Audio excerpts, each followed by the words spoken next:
Bonjour à tous. Je vois que les participants inscrits sont connectés. Bienvenue à ce webinaire. Je me présente. Je suis Bruno Volpe, ingénieur technico-commercial de la société IDIL, distributeur en France depuis 2023 des têtes confocales du fabricant hollandais Confocal.nl. Je vais vous présenter en français, comme vous l'entendez, leur nouveau produit, le AION, un rescanner à fente révolutionnaire pour l'imagerie confocale rapide. Ma collègue Janine Cravo, biologiste applicatif chez Confocal.nl, va réaliser en anglais une démonstration en live du module. Nous terminerons avec une section de questions-réponses que vous pouvez poser de vive voix en pensant à activer le micro. Et vous pouvez aussi utiliser l'onglet chat pour poser votre question par écrit. Donc n'hésitez pas à m'envoyer vos questions, même au cours de ma présentation, et puis on répondra à la fin.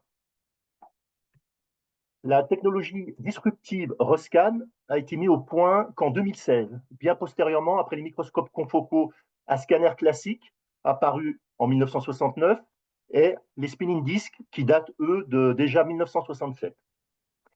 Je vais vous expliquer le principe de fonctionnement et les avantages de cette nouvelle technologie. Puis, je vous présenterai leur nouveau module AION sorti cette année. Commençons par le principe de fonctionnement bien connu d'un scanner confocal classique. Un scanner unique vient orienter un laser d'excitation, chemin en vert, sur un échantillon et renvoie le signal de fluorescence au travers d'un miroir dichroïque, chemin en rouge, sur un pinôle, derrière lequel se trouve un détecteur PM. L'image est alors reconstruite point par point. Notez que pour contourner la limite de diffraction, il faudra réduire le diamètre du pinôle et donc sacrifier la sensibilité de l'instrument. Dans le cas du rescanner, on retrouve en aval du pinôle exactement le même chemin optique que celui du scanner confocal classique qu'on vient de voir. Mais derrière le pinôle, le détecteur a été retiré pour venir y placer un second scanner qui va rescanner la section du pinôle sur une caméra. Les deux scanners sont parfaitement synchronisés, temporellement j'entends. Mais on applique pour le second scanner une amplitude angulaire 2 fois plus grande que celle du premier scanner. Alors, pour les personnes attentives, sur mon schéma, les amplitudes sont égales. Mais en appliquant une amplitude 2 fois plus grande sur le second scanner, l'image du point rescanné sur la caméra subit une accélération, et donc un phénomène bien connu de motion blur, qui va permettre d'améliorer la résolution optique d'un facteur racine de 2. Pour les personnes qui souhaitent en apprendre plus sur cette technologie, je tiens à leur disposition une note d'application détaillée ainsi qu'une vidéo explicative. Le point important à noter ici est que nous n'avons pas besoin de réduire la section du pinôle pour augmenter la résolution latérale. Je vais illustrer ce point sur ma prochaine diapositive. Ici, on compare l'image obtenue sur un jeu de billes fluorescent de diamètre 100 nanomètres avec un confocal classique, pour lequel il faudra sacrifier la taille du pinôle de 2 unités d'ERI, image E, à 0,5 unités d'ERI, pour pouvoir imager avec une résolution suffisante pour séparer les billes, comme sur l'image J. Tandis qu'avec la technologie Rescanner, RSCM, tout en conservant une section de 2 unités d'ERI, on aura une résolution améliorée, comme sur la dernière image O. Notez aussi le bien meilleur rapport signal sur bruit obtenu sur les images K, L, M et N. Cet avantage va permettre d'utiliser une puissance laser très faible sur votre échantillon. Le second avantage est qu'en conservant un très bon rapport signal sur bruit, même sur des signaux faibles, on pourra déconvoluer efficacement l'image obtenue. Notre technologie Rescan utilise 2 types de pinôles. Un pinôle circulaire pour une résolution optique latérale optimale de 170 nanomètres et 120 nanomètres après déconvolution, mais un temps d'acquisition point après point plus lent, environ 10-15 secondes pour une image 2000 par 2000 pixels. Et un pinôle en fente pour une résolution limitée à 240 nanomètres et 170 nanomètres après déconvolution, mais une acquisition sur ligne plus rapide, jusqu'à 100 images secondes sur une caméra 3000 par 3000 pixels. C'est pourquoi, si vous visitez le site de Confocal.nl, vous trouverez 2 gammes de produits. Les modules confocaux super résolus en anglais, haute résolution RCM2 à pinôle fixe, et le Gaia à pinôle variable, pour lesquels j'avais déjà réalisé un webinaire l'année dernière, que je tiens à votre disposition pour les personnes intéressées par ce module. Et la gamme des modules confocaux super rapides, le NL5 Plus à fente fixe et le AION à fente variable. Je vais ici, pour mon webinaire, m'intéresser au nouveau module AION, évolution du module NL5 Plus. L'évolution technique majeure de ce module est son jeu de fentes variables, sélectionnables par logiciel. Ici, on utilise un objectif x60 avec une ouverture numérique de 1,42, pour lequel la fente la plus large qu'on peut sélectionner, 132 microns, laissera passer beaucoup de lumière au détriment de la confocalité, comme on peut le voir sur l'image de gauche. Et on peut passer jusqu'à la fente la plus étroite, 22 microns, sur l'image de droite, pour une meilleure résolution, au détriment de la sensibilité. Une charte est fournie pour vous permettre de choisir le meilleur compromis, largeur de fente, conservation de la confocalité versus l'objectif que vous utilisez, pour avoir une section optimale de pinole toujours entre 1 et 2 unités d'RI. Voici le résultat d'une racine obtenue avec un objectif x60 et la fente bien adaptée de 66 microns. Donc ici, on aura donc sur ce modèle une résolution de 240 nanomètres. On peut noter la très bonne luminosité de l'image. Voici l'image d'une tête de mouche obtenue avec un objectif cette fois x60, ouverture numérique de 0,8, pour lequel on a sélectionné la fente de 44 microns. Donc imagée en 3 couleurs.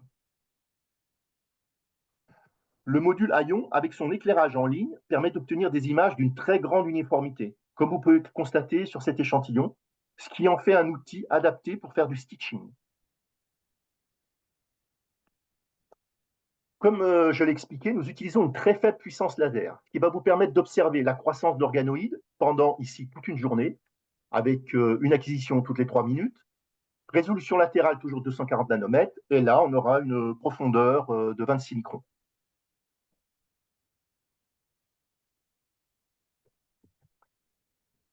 Ici aussi, le développement d'un embryon entier d'un zébrafiche imagé toute une journée avec une acquisition toutes les 10 minutes sans aucune phototoxicité apparente.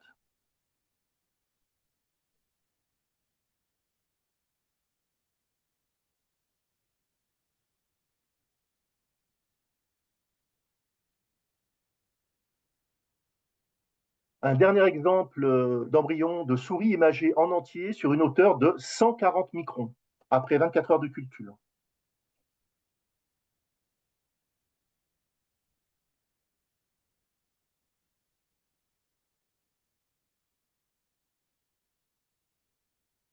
Enfin, le rein d'une souris transparisée imagé sur une hauteur de 420 microns en 2 couleurs. Comme vous pouvez le constater, la technologie Rescan est capable d'explorer votre échantillon à des profondeurs inaccessibles par rapport aux autres systèmes confocaux et même avec les spinning discs, qui sont généralement limités à une profondeur maximum de 40-50 microns. On nous pose souvent la question, quelle est la profondeur, jusqu'à quelle profondeur peut-on aller avec cette technologie? Sur cet exemple, nous avons réussi à imager un zébrafiche sur une hauteur de 650 microns. Mais ce n'est pas encore la limitation de notre technologie. Dans ce cas de figure, nous avons été limités par la distance de travail de l'objectif utilisé. Après la profondeur, intéressons-nous à sa vitesse. On pourra faire l'imagerie multicolore rapide sans photoblanchiment, par exemple sur 4 positions, 10 plans Z, 96 puits, avec 4 couleurs laser simultanées en moins de 12 minutes pour le haillon et moins de 15 minutes pour le NL5+. Haillon est le module idéal pour visualiser des phénomènes biologiques très rapides, tels qu'ici l'imagerie calcique d'une racine.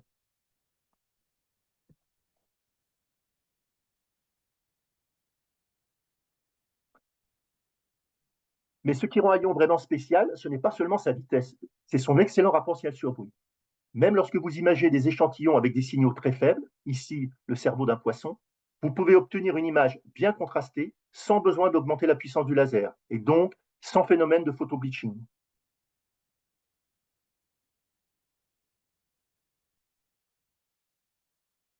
Encore un autre point fort de cette technologie est son large champ de vision accessible.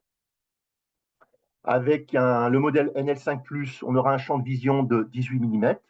Avec le modèle AION, on atteindra 25 mm. à noter, bien supérieur, un champ de vision bien supérieur aux autres technologies.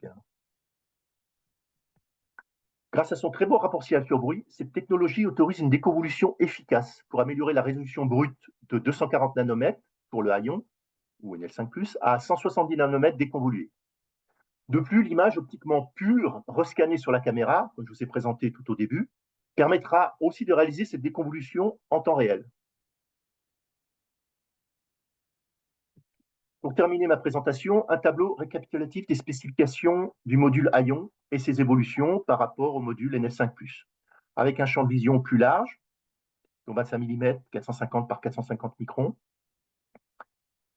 18 mm pour le NL5+, 300 par 300 microns, donc plus rapide, 100 images secondes, et là on utilise une caméra 3000 par 3000 pixels, 50 images secondes pour le NL5+, avec une caméra 2000 par 2000 pixels. On pourra aller à une acquisition de 1000 images secondes en restant sur une ligne fixe, sans déplacer la ligne. À noter aussi donc la plage sur le AION, on a des optiques qui permettent d'aller dans l'infrarouge, donc on va pouvoir utiliser un laser, par exemple à 785 nanomètres, pour pénétrer encore plus profondément l'échantillon, si besoin. On sera donc limité au visible pour le NL5+, et donc évidemment pour le AION. Donc le pinhole sélectionnable, donc on a six fentes de largeur différentes qu'on va sélectionner, comme je vous l'ai expliqué, en fonction de l'objectif utilisé. Pour le NL5+, ce sera une fente qui est présélectionnée, donc qui sera plus adaptée à des applications où on n'a pas besoin de changer d'objectif. Et enfin, donc sur le AION, on a la possibilité d'ajouter 2 combineurs laser et 2 caméras, pour faire donc de l'acquisition simultanée. Un autre point intéressant sur cette techno, sur ces modules, c'est qu'on va pouvoir passer par soft du champ plein de votre microscope en système confocal, directement par soft. Il y a dedans le chemin optique, il y a un miroir de renvoi qui permet de bypasser le RCM. Et donc, vous allez pouvoir comme ça imager sur votre microscope l'image comme vous la connaissez en white field, par exemple, et switcher en mode confocal, automatiquement par soft, sans aucun besoin d'aller manuellement agir sur le système. Voilà.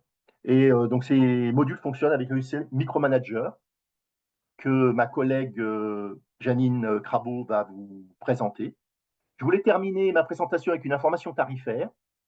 Donc, pour un système complet NL5+, avec un laser, 4 lasers, un module 4 lasers visible, 50 milliwatts et la caméra, l'ensemble est à 100 000 euros. Pour le AION, pour le même setup, donc avec une caméra 3000 par 3000 et 4 lasers visibles, on aura un tarif de 130 000 euros. On peut s'adapter sur tout type de microscope, inversé droit, toute marque, et également, si votre microscope est ancien, il n'y a pas de souci. Avec Micromanager, on peut le faire fonctionner. J'ai terminé ma présentation. Je vais maintenant passer la parole à ma collègue Janine. Hi, Janine. I finish my presentation. I will All share right. with you the... Hi, Janine. So first of all, I would like to welcome everyone in this session. Let me know if you don't understand something that I say, because this session from my part is going to be in English. But I'll try to be as explanatory, like I will try to be as helpful for you to really understand the power of this ION system. So a little bit on the hardware. Today, what we are going to image, we're going to image, of course, with ION. And in this case, we're going to use ION Lambda. So ION comes in 3 modules or 3 different forms. We have ION Alpha, where you select one slit size, and that's the one that imagine that you don't really need a huge like variability for objectives, so you can actually choose one slit size, and that's ION Alpha. Then you have ION Lambda with a motorized slit, where you can pick between 6 different slit sizes. And then on the upgrade, then you have ION Sigma, where you will also have motorized pinhole choices, but also at the same time dichroic switch. So imagine that you work with several laser lines and you would really like to distinguish, for instance, GFP from YFP, then the dichroic switch might be important. That is also available in ION Sigma. Today, again, ION Lambda, what we, in terms of hardware, we are coupled ION with an open frame microscope that can handle a field of view of 25 millimeters, meaning on the average microscopes, the field of view that it's capable of handling is 18 millimeters, and this, like Bruno showed in the presentation, can handle the 25 millimeters. Because the field of view is not only determined by the microscope and our system, it also is determined by the camera. We selected the camera. We are working with the camera kinetics from Photometrics, Teledyne Photometrics, and which has a chip size of 3,200 pixels. It's a squared chip, so that is also capable of handling a field of view of 29 millimeters. So it's a camera that we picked for today, and also primes for its speed. Like Bruno said, ION is a very fast system. It's a line scanner. And what today I would like to show you is all these capabilities. So I will focus mainly on the speed of the system and what is the advantage of having the motorized pinhole switch. Okay. So the software that we work with is Micromanager. Micromanager is a free software. It's integrated on ImageJ.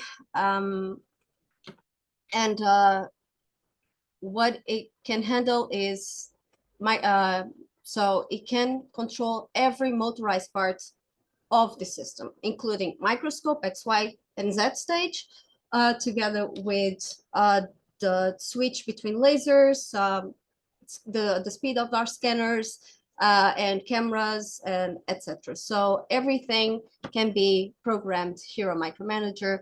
So I can go with the, so the sample that I'm going to image today is a mouse intestine with, it's a clear mouse intestine with 300 microns of, actually 400 or 500 microns in depth.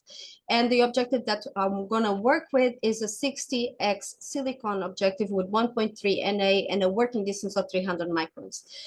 The reason that I picked this sample is also because to show out that because we are a line scanner and because we have the capability of using a slit size that is slightly larger than 1.5 or one area unit, let's say, then we collect more light even in deeper planes. So it's actually an optimal system to dive into deep samples. So today, this mouse intestine is it's labeled for its blood vessels. So that's in 488, and in 561 we have the nucleus. So here in this, now I'm going to select the different channels between 488 that you're seeing here, and I'm also going to move into 561. And this is, like I said, it's nuclei signal. So again, we selected here the laser power. We usually tend to work with very low laser power. We can start with 20 for every laser line. This is the mode of the camera. So the kinetics have different modes: sensitivity, dynamic range, speed, that if you really want to go fast. We have a choice of 4 channels. We can select the field of view, which objective we are working with. And this part here is really the slit size. So depending, I'm gonna just go over, take one image of each slit size and we'll be able to compare that. Then we also determine the speed. So because this is a line scanner, the way we determine the speed is not by exposure. We actually, the speed that we control is determined by how fast the scanners can scan through the sample, and that is defined in frames per second. So here we have these pre-setups for between 1 frame per second, which of course, if you're gonna expose your sample for longer, you're gonna collect more light. it really, and that is optimal for dimmer samples, but this system can actually go up to 150 frames per second. So that is another specs that I would like to show you into this sample. All right, so I would go into 5 frames per second is a great, it's for me, it's, I feel it's the speed that gives you the higher signal to noise ratio for the best speed. You can also go at 10 frames per second. We can actually check that you're gonna just decrease a little bit the signal to noise ratio, but you still have a lot of signal, as you can see in this count. All right, so I'll just go into right now at 10 frames per second, and I would like to go on live so that I can show you how the sample looks like in depth. Here are the nuclei, and what you're gonna see is that we're gonna go in depth. Like I said, this objective has a working distance of 300 micrometer. So here will be like the bottom part of the sample, and as you can see, you can still distinguish the nucleus. So again, obviously, the deeper you go, the more out of focus light you're going to collect, and that sometimes can affect the signal and will impair your ability to separate and segment some structures. But as you can see, with ION being a line scanner, we don't have that problem. So I'm going to move now to the 488 signal. I'm going to collect in live, and I'm going to go in the reverse direction and coming closer to the cover slip. You can also do auto stretch so that yeah, and as you can see, what you see here in the signal is really the blood vessels of the intestine. I can move XY and different structures. So this is the blood vessels of the sample. As you can see, at 10 frames per second, we can still collect a lot of signal. So why do we need the pinhole, for instance? The pinhole actually, we select depending, like Bruno said, you have that chart, right, where you can select what is the optimal slit size for each objective. So for the objective of 60x1.3, the optimal, so this objective can fall in 3 different slits.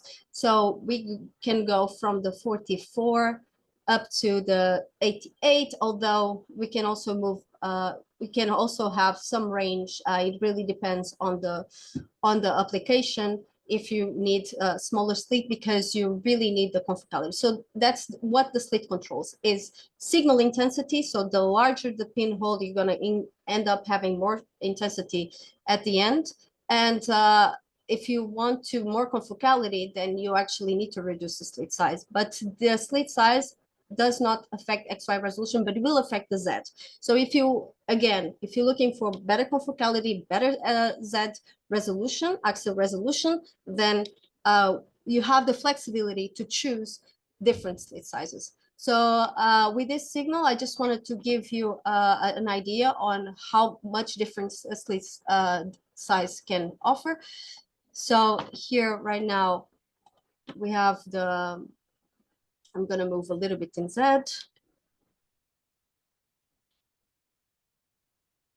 And maybe in 561, the signal is better observed. So right now I move into the larger slit. I'm going to album this image. I'm going to move to sequencing by sequence a different pinhole. So now shorter pinhole, I'm going to album, and then we'll be able to compare all of these. So now 66, I snap, I leave it to the album. In 44, I snap, I album as well. 33, I snap. And as you can see, we're actually losing, decreasing the signal to noise ratio, but improving the resolution. So now we have here 6 images that actually display the signal of using 6 different slit sizes. And as you can see, this is from the largest slit to the smaller slit. And you can adjust here. If I use auto stretch, actually that adjusts the histogram for each of these slit sizes. But what you increase is actually confocality. So that is what you gain.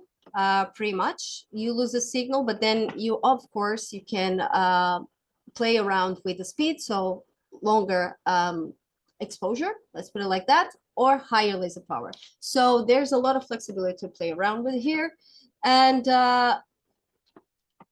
so this is the power of the slit size. For another aspect that I would like to show you is really the speed of the system. This is a very short demo, so I can only show you the speed as quite quickly. So I'm just adjusting the best signal to noise ratio. Right now, I'm working at 10 frames per second. We have here a choice of 15 frames per second, 15 frames per second, and then you're gonna see what the difference be. Obviously, here I just need to adjust the signal. So now I increase the laser power. And now if I go live, I don't know if you can hear. No. I can move my microphone closer to, this is the sound of the scanners.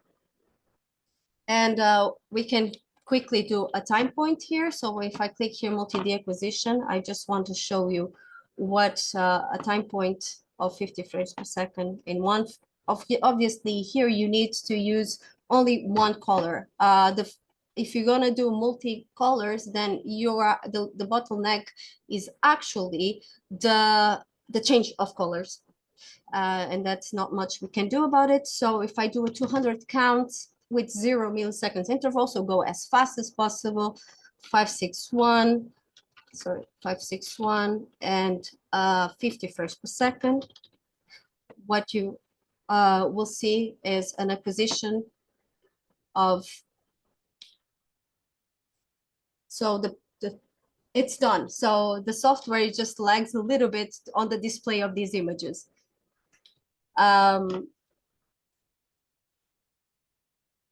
So that is the main issue here. So let me just adjust here. Okay, so that's why it gave an error. It just needs a larger volume here. So again, I will show you. I hope that you will hear the scanners moving. I'm just going to make my microphone closer to the unit. So it starts scanning. No, we did not hear. Do not hear? No. Okay, now it's finished. So again, so it's completing. You can actually see here the amount of milliseconds that it's taking. So the system is so fast that the computer is still catching up with this acquisition. So it took approximately 7 seconds to image 200. 7 seconds to image 200 time points. So as you can see, we can even go faster. So on the fastest speed, we go to 150 frames per second. I'm gonna do this even more counts. So 500 time points. And I will, of course, if I go on 150 frames per second, if I do a snap, obviously I'm gonna have to increase a little bit more the laser power. But still at 150 frames per second, you still have signal, and that's already quite impressive. And I'm not even working with the largest slit. So I'm just gonna shoot and acquire 500 time points at 150. Something. So done. it's already done. So again, the computer is just lagging a little bit. So we can see here 500 time points, it took 5 seconds. And these are 500 time points, all recorded and within 5 seconds. So this is what I wanted to show you. Again, if you have any questions, please just ask. And if you also have some suggestions or other things that you would like to see, we can also quickly show you. Thank you, Janine, for the demo. I think we realize how fast the system is running and how easy it is to parameter the software. Yeah, so exactly. So the software is, again, if you understand what you need from the system is speed, it's laser power, and if you want 3D imaging, that can always be set up with together with multi-positions and the time lapses. And so it's quite easy to set it up. Great. Thank you. Alors, si vous avez des questions, n'hésitez pas, vous pouvez prendre la parole ou utiliser le chat. Je vais profiter pour préciser qu'on organise des démonstrations, enfin j'organise des démonstrations sur site. Donc n'hésitez pas à me contacter si vous souhaitez utiliser un des modules sur votre microscope pour le tester. Revenez vers moi et puis on peut organiser ça. Voilà, je voulais juste terminer. Je pense que aussi pour les personnes qui me posent la question sur le service après-vente, donc on propose évidemment un contrat de maintenance, notamment pour les plateformes, avec différentes formules. Là aussi, je tiens à votre disposition notre contrat de maintenance qu'on propose, sachant que sur ces systèmes, comme vous avez pu voir, en fait, on utilise la technologie des scanners classiques. Hein, c'est un scanner galvanométrique utilisé depuis utilisée depuis des années en fait. Donc c'est optiquement très simple le système, c'est électroniquement complexe, il faut synchroniser tous les éléments. Mais donc on peut faire un service après-vente très facilement par remote control, uniquement en se connectant à votre PC, on peut tout de suite identifier le problème, parce qu'on aura un problème de synchronisation, on n'aura pas de problème optique sur ces modules. Voilà, c'était à préciser. Donc c'est une nouvelle technologie, on pose la question si c'est robuste, oui ça l'est, ça l'est. Voilà.